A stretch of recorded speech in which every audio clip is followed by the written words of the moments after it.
July 20th, 1944.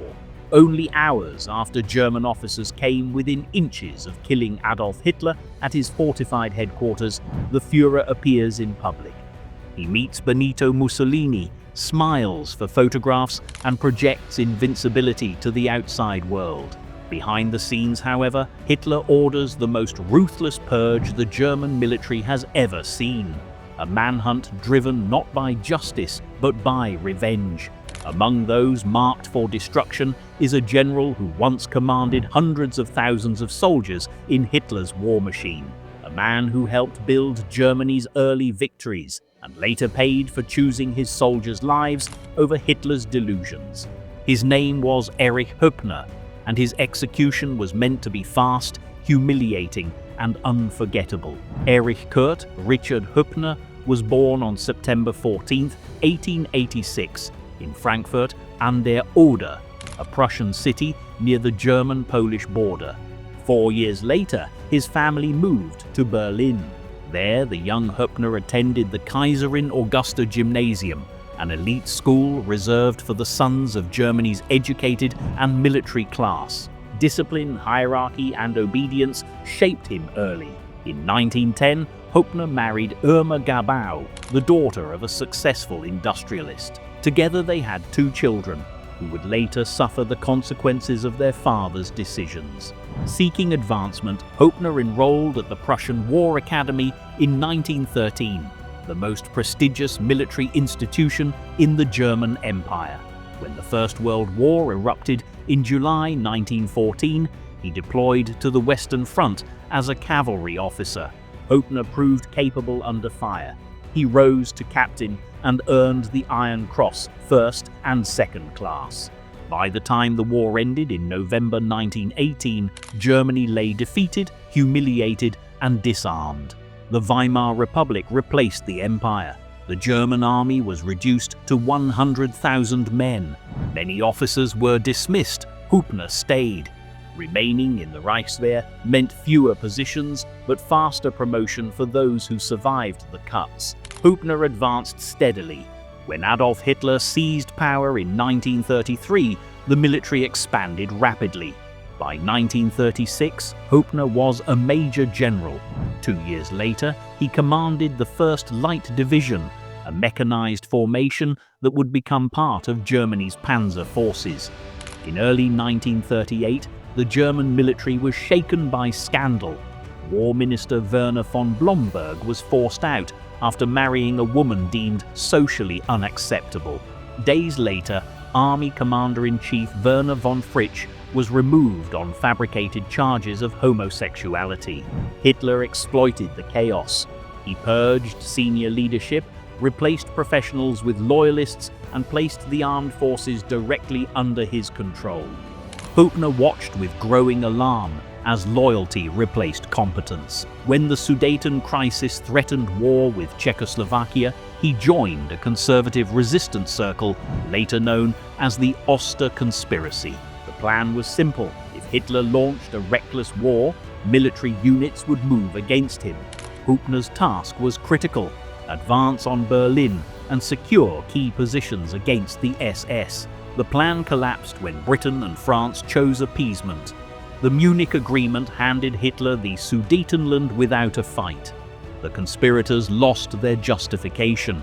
In March 1939, Hoepner led his panzer forces into occupied Czech territory. 1 month later, he was promoted to General of Cavalry. On September 1st, 1939, Germany invaded Poland. Hoepner told his troops the mission demanded ruthless destruction of the enemy. His 16th Army Corps advanced more than 200 kilometers in a week, reaching Warsaw.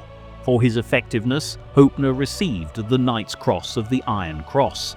In May 1940, Germany attacked Western Europe. France, Belgium, the Netherlands, and Luxembourg collapsed in 6 weeks. Hoepner's corps spearheaded operations toward Dunkirk and Lille. During the campaign, the Waffen-SS Totenkopf division was placed under his command. Tensions were immediate. The SS unit was notorious for brutality and indiscipline. Reports soon reached Hoepner of mistreated prisoners. On May 24th, he issued a direct order. Any soldier abusing prisoners would face court-martial. 3 days later, Totenkopf troops murdered nearly 100 surrendered British soldiers at Le Paradis. Hoepner demanded an investigation and the removal of SS commander Theodor Eicke. Nothing happened. The SS protected its own. Hoepner never forgot it. In July 1940, he was promoted to Colonel General. The following year, he was selected to command the 4th Panzer Group during Operation Barbarossa, the invasion of the Soviet Union.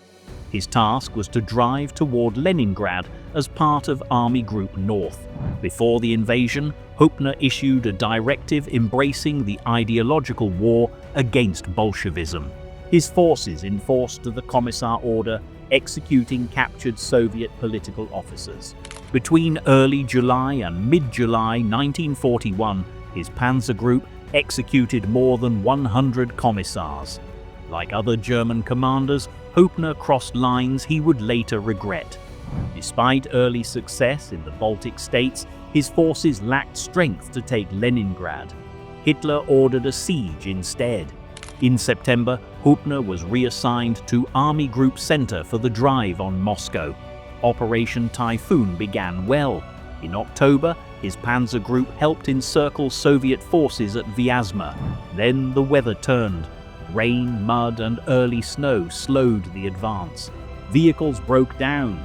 Supply lines failed. Soviet resistance stiffened. By early December, Hoepner's forces stood less than 30 kilometers from Moscow, exhausted and exposed. On December 5th, the Red Army launched a massive counter-offensive. Hoepner saw disaster coming. Hitler ordered all units to stand fast. Hoepner asked permission to withdraw to avoid annihilation. His superior hesitated, then promised to consult Hitler. Hoepner acted anyway. On January 8, 1942, he ordered a retreat to save his men. Hitler erupted. Hoepner was dismissed the same day for disobedience and cowardice. He lost his rank, decorations, pension, and the right to wear a uniform.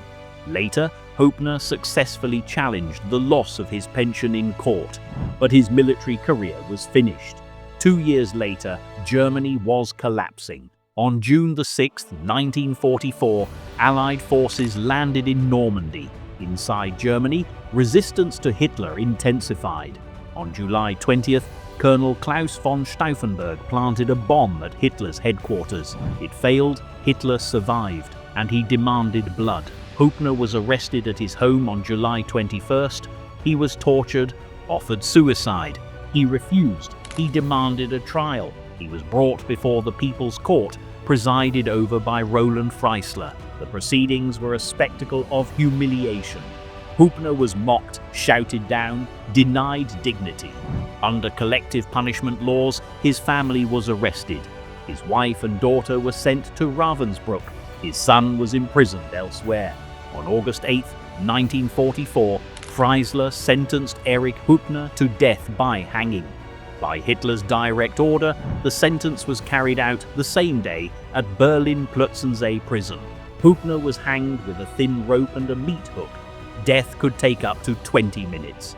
The general who once commanded hundreds of thousands died slowly, alone, stripped of honor by the regime he had served. Erich Hoepner was executed not because he opposed Hitler from the beginning, but because in the end he chose his soldiers' lives over obedience. That choice cost him everything.